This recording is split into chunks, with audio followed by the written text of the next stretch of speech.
and this tone plays important role.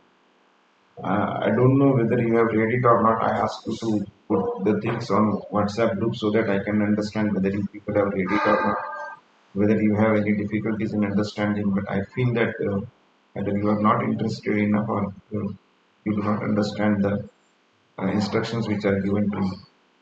Anyway, we cannot waste more time on each and everything. If you cannot give feedback, then I cannot wait for feedback, and I cannot expect that I'll wait for that. So what will be happening because of that? We have seen what happens. These activities are very important. How these are happening, the mechanism, if we understand. We have seen earlier that with every impulse, the acetylcholine is released, and that is continuously released.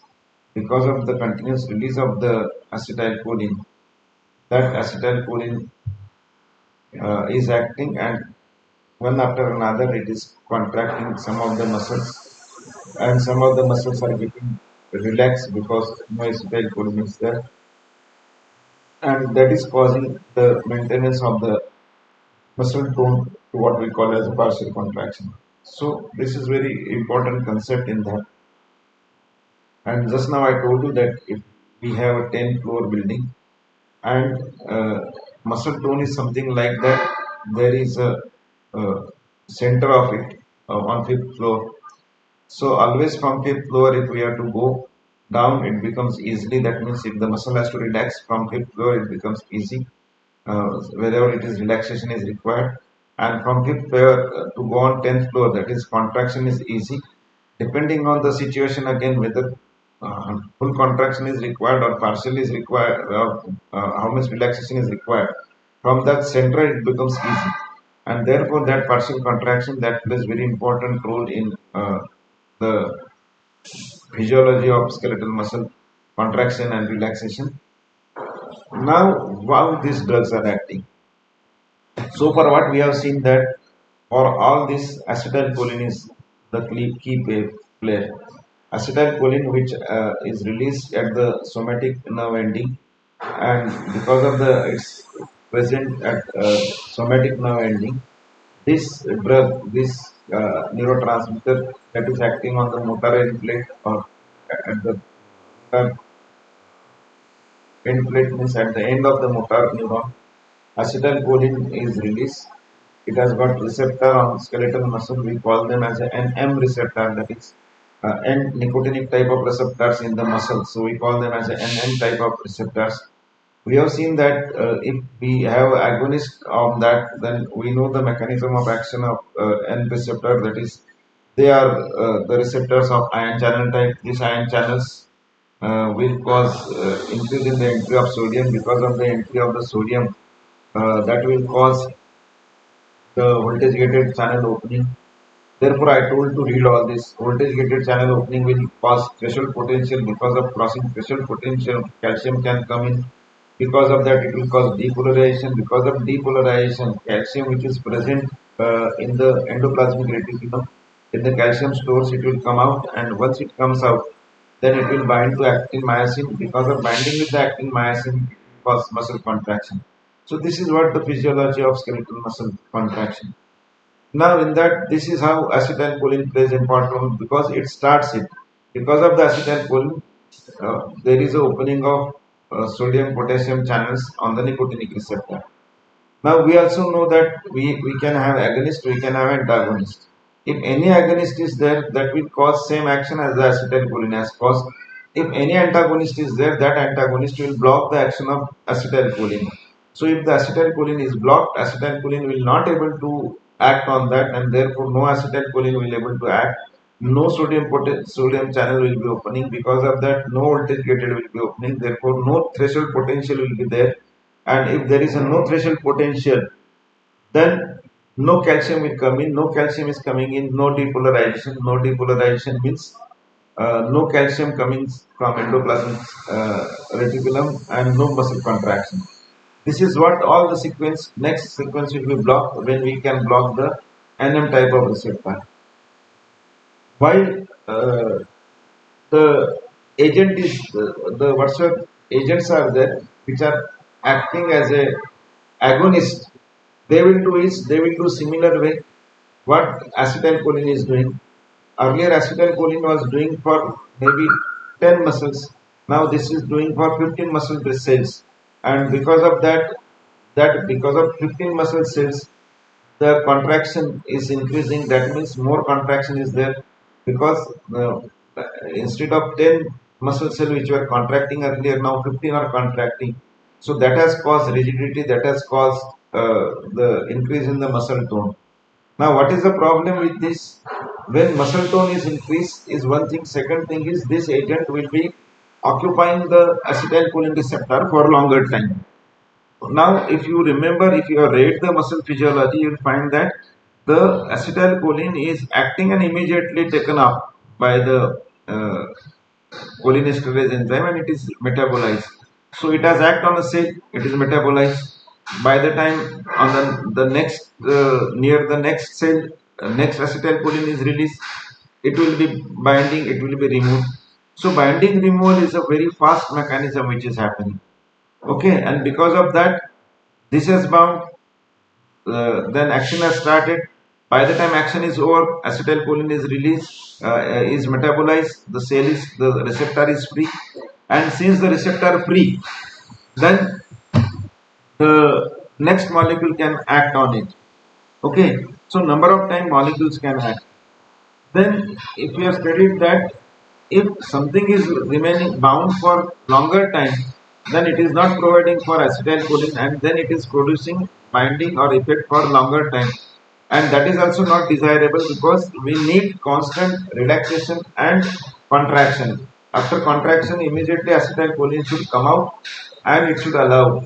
Okay, so this is how important things are there that will not happen. So we have got two types of agents.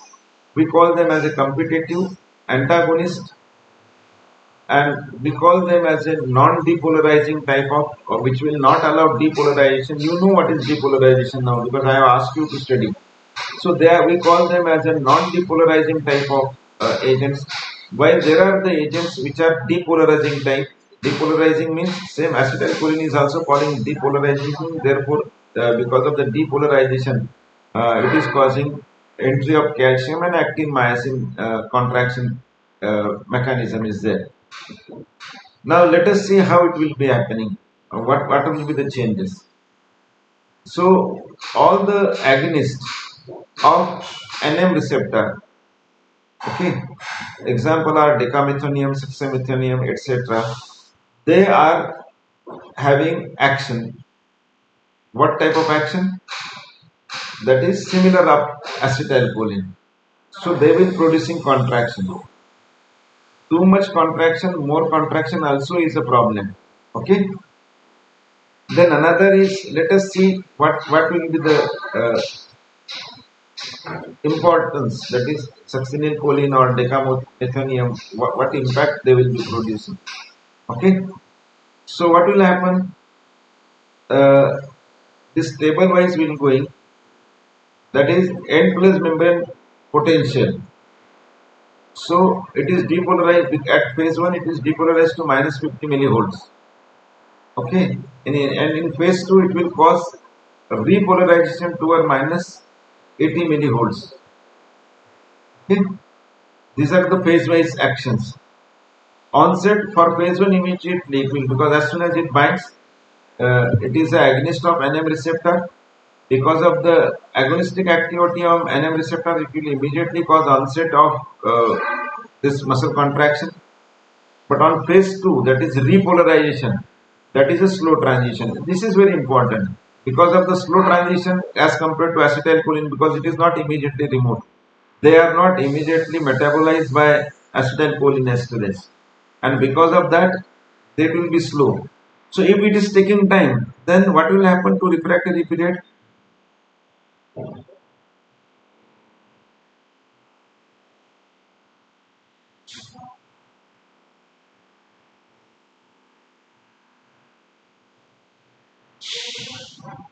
Okay, if you cannot answer, then fine. because I'll not wait for it. You just try to understand from that. If it is not that, if it is a slow transition or repolarization is slow, then what will be the impact, and what will be the impact on the refractory period? Okay. Then next thing is what will be the dose dependence? Okay, the dose dependence is lower.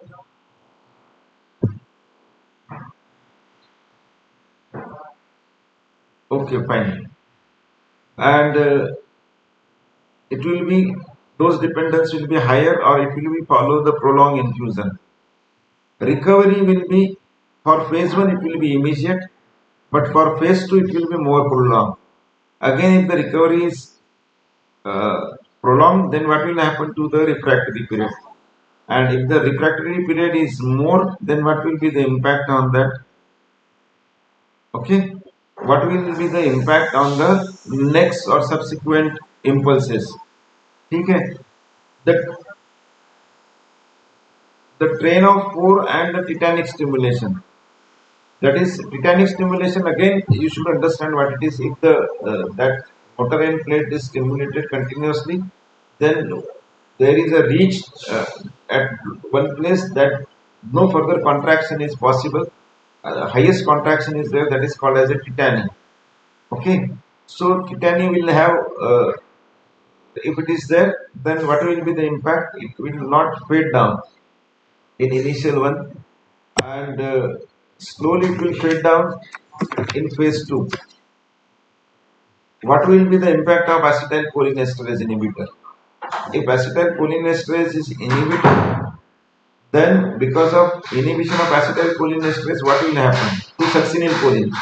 Succinylcholine is also agonist, and acetylcholine will also increase in the that area, so it will cause more phase 1 action till the receptors are there, but the phase 2 will be reverses or antagonize. Why it will be there? Because now no receptors are there, because receptors are in a what we say that in a refractory period zone, and because of the refractory period zone, uh, these anticholinesterase are there, they will cause removal of this, because it is a competitive. Okay, we are understanding about, so if it is competitive, then it will be removed. What kind of action it will be produced on muscle? It will produce fasciculations, and because of that, it will produce flaccid paralysis. Flaccid means then muscles will not able to contract further. Okay, and because of phase 2 also it will produce flaccid paralysis. That is, muscle will not be contracting because of this blockade. Now let us compare with the actions with levocirarin and decamethinium. Decamethinium or succinylcholine, they are both uh, depolarizing type of that, and the D-levocirarin is a non-polarizing. So, if somebody has given D-tubocurarine earlier, previously, and if D-tubocurarine is again added, it will cause additive effect. While if somebody has given decamethenium in some persons, then it will have antagonist, because decamethenium is an agonist of NM receptor, or succinylcholine is an agonist, while D-tubocurarine and all these agents are antagonists. Okay. Then next is effect of decamethenium. Same again. If it is tubocurarine is there, it will be no effect or antagonistic effect. In decamethenium, there can be tachyphylaxis. Tachyphylaxis means because of repeated dose, there is a decrease in final action, but it can be additive. Okay. Uh, then next is effect of anticholinesterase block. So if D-tubocurarine was there, there is a reversal of a block, because whatsoever block was there, now more anticholinesterase is there, acetylcholine has increased. So it is a competitive inhibition by D-tubocurarine. Because of competitive inhibition or competitive antagonism, when we add the acetylcholinesterase, that will cause increase in the acetylcholine level, and that will increase the acetylcholine concentration, so it will compete with the this D2-procurarin or such agents, and thus it will cause reversal of block. While here there will be no reversal of block. Okay. Then next one is the effect on the motor end plate. There is a elevated threshold to the acetylcholine and there is a no depolarization. Why no depolarization? Because it is blocking the action of acetylcholine, which is causing depolarization. Here it will cause partial depolarization and persisting depolarization. These are very important. Partial, why? Because they are not allowing, or the next pages, the repolarization pages are slow. The depolarization is a persisting, and because of persisting depolarization, what is happening is it is causing increase in the refractory period. Because of the increase in the refractory period, the subsequent contractions will not possible. And if you have studied muscle physiology, you will understand that it is not the continuous contraction is important. The important is the rapid contractions and relaxations. So rapid contraction and relaxations are important. If it is a continuous contraction, then it causes muscle fatigue. Okay, that muscle will be fatigued and it will not able to contract properly. So this is what the basic mechanism this agonist drugs are having, or the depolarizing type of drugs are having. So what will affect initial excitatory effect on striatal muscle or skeletal muscle? D2-procurarin will not have any excitatory effect initially also. Why? Because it is blocker. It is blocking the acetylcholine, so it will block it. While decamethonium or succinylcholine will cause initial fasciculations. That means initially some of the muscles will be twitching or some more contractions can be seen. But since it will be, if we see that the lower table, that is phase 2, that is more prolonged. Because of more prolonged, the subsequent contractions will not be possible. And because of more contractions will be difficult, that will be affecting, or that will not allow muscles to contract and relax again and again.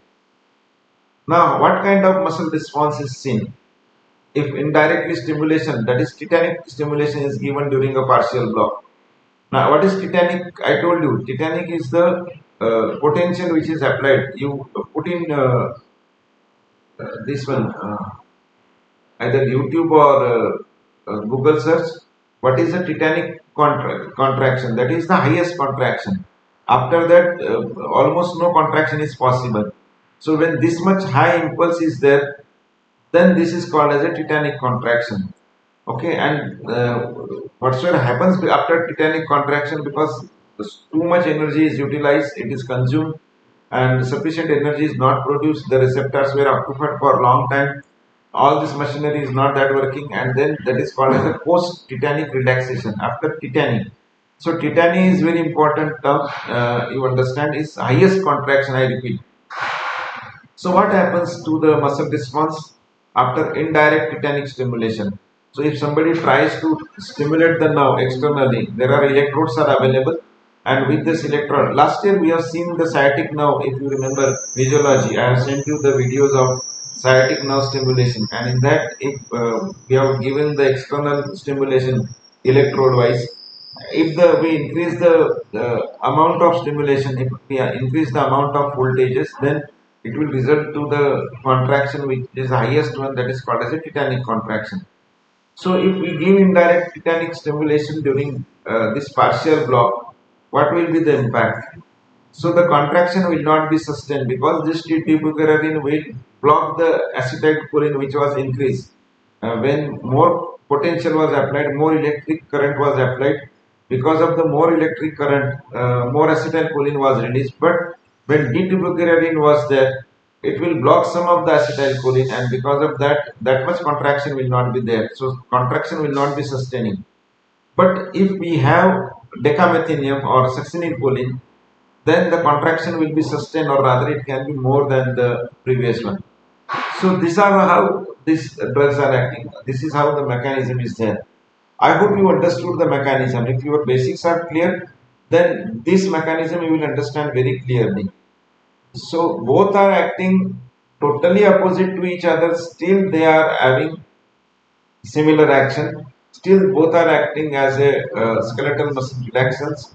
The reason of that is one is causing blockade of acetylcholine, and because of that, it is not allowing. Second one is although acting as an agonist of acetylcholine, but what it is causing is it is increasing the refractory period because of the persistent depolarization. It is not allowing further acetylcholine to act, and because of that, that will causing no further contractions, and thus it is preventing the contraction and resulting into this muscular activity. Okay, so this is how these drugs are acting. We shall go for various drugs in this category.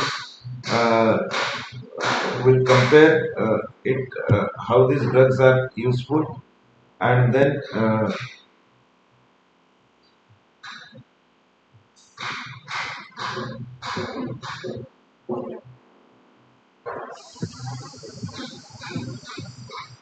so this is how we have classification of the agents.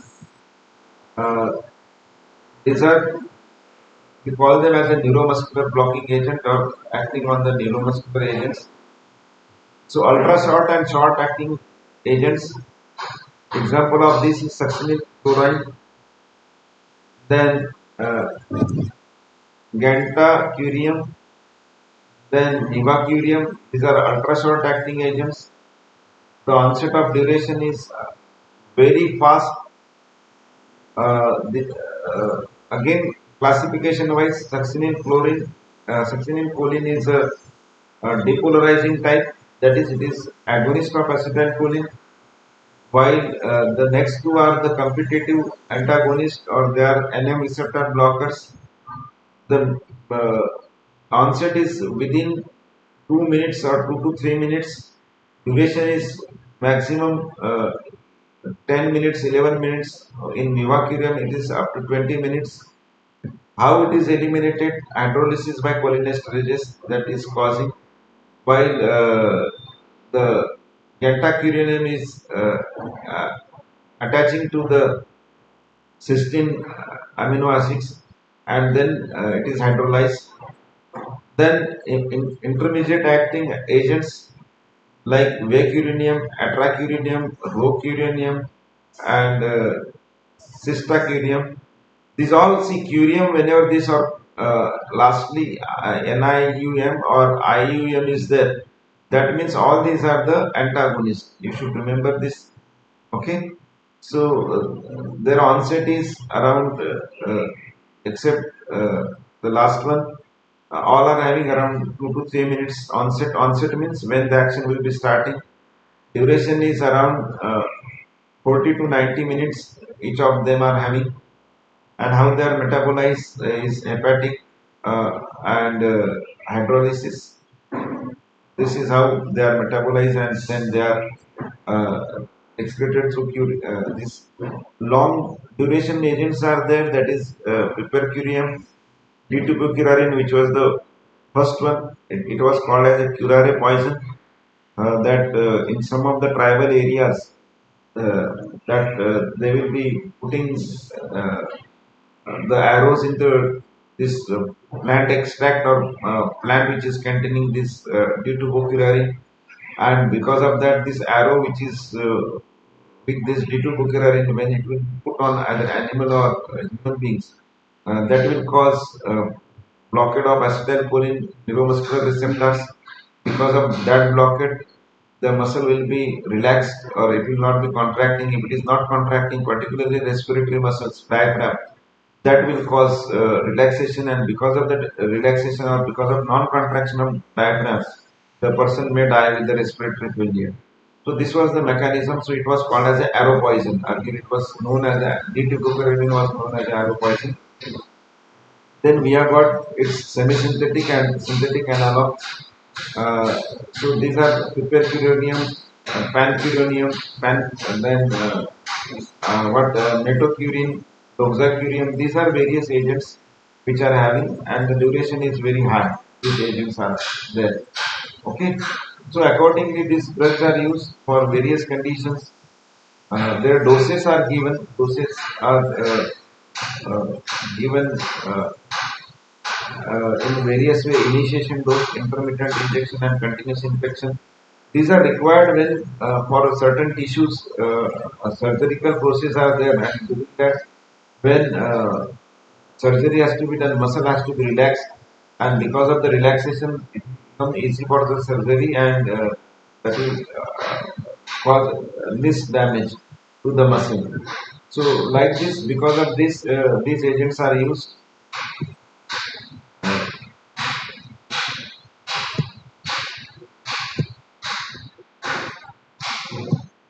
So, we'll go for various drugs which are there. What are their therapeutic uses, and how? What are the clinical aspects these are having? So, we have two classes as we have seen. One class is what? These are the agents which are nicotinic acetylcholine receptor agonist, what we call as a depolarizing agents. Okay, and the other one are there which are antagonist. We call them as a non-depolarizing neuromuscular blocking agents.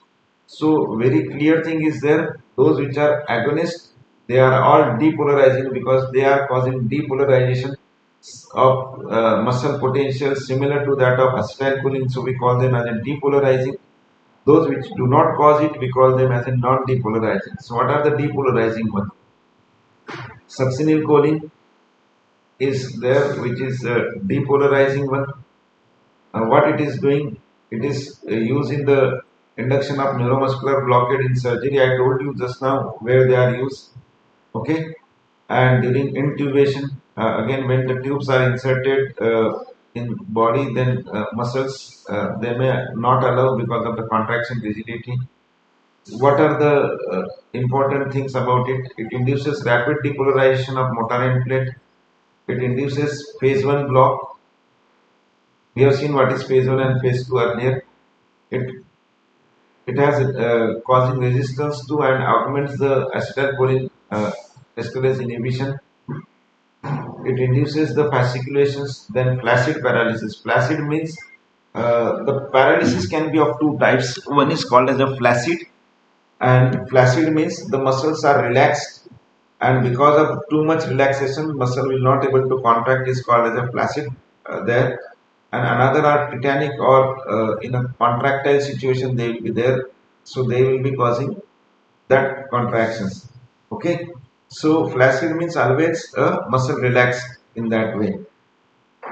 They are influenced by anesthetic agent, type of muscle, and rate of administration. They are leading to phase 2 block after prolonged use.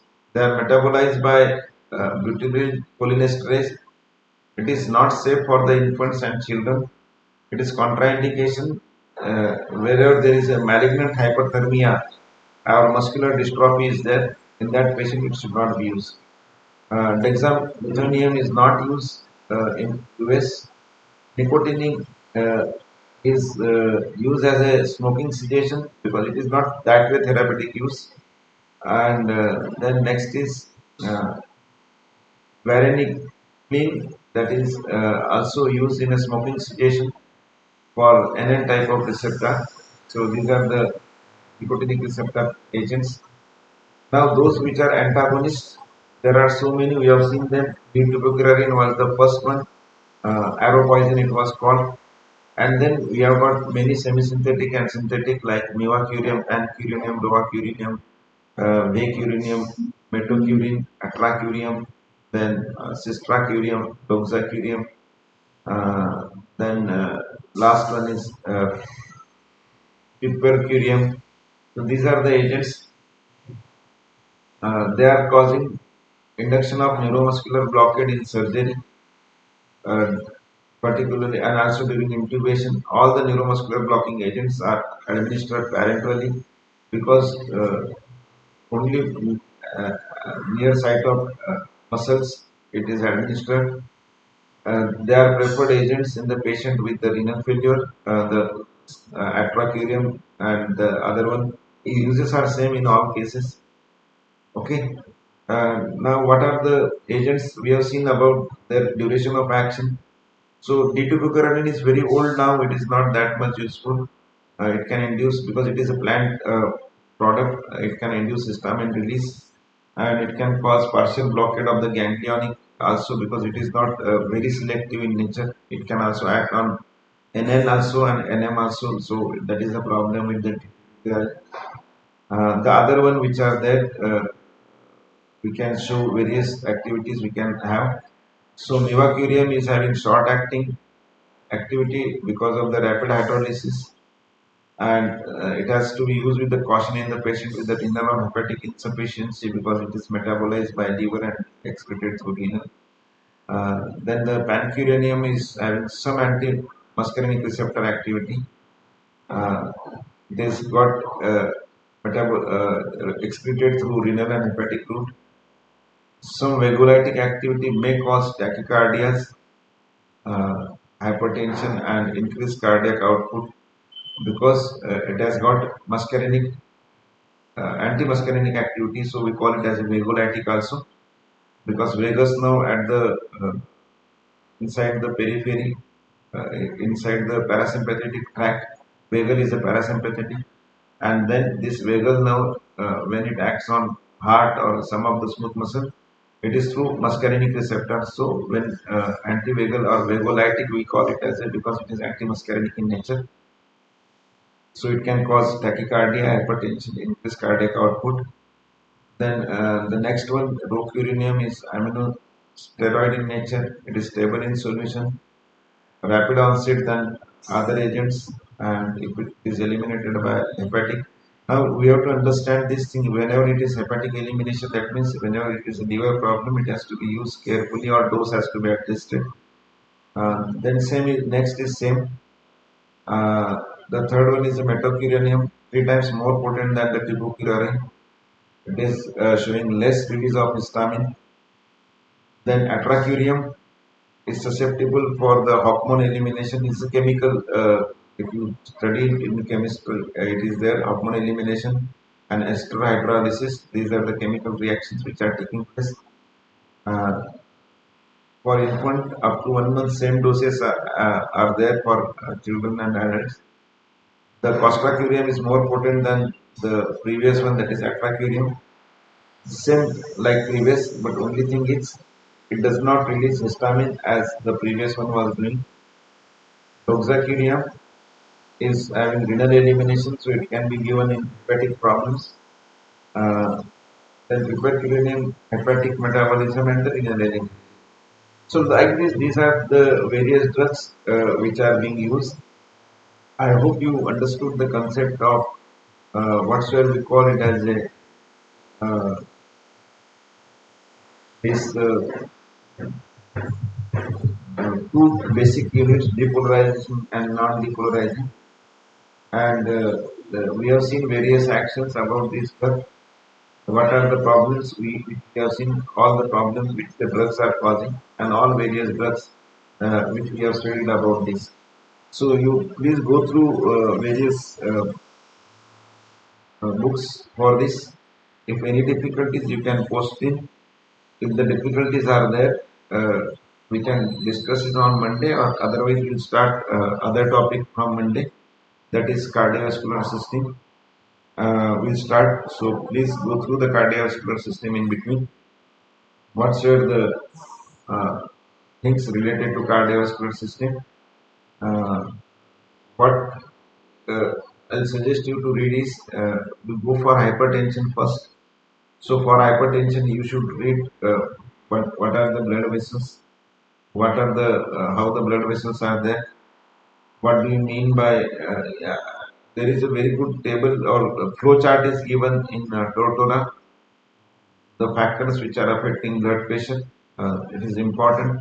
So you go through all this before cardiovascular system. So for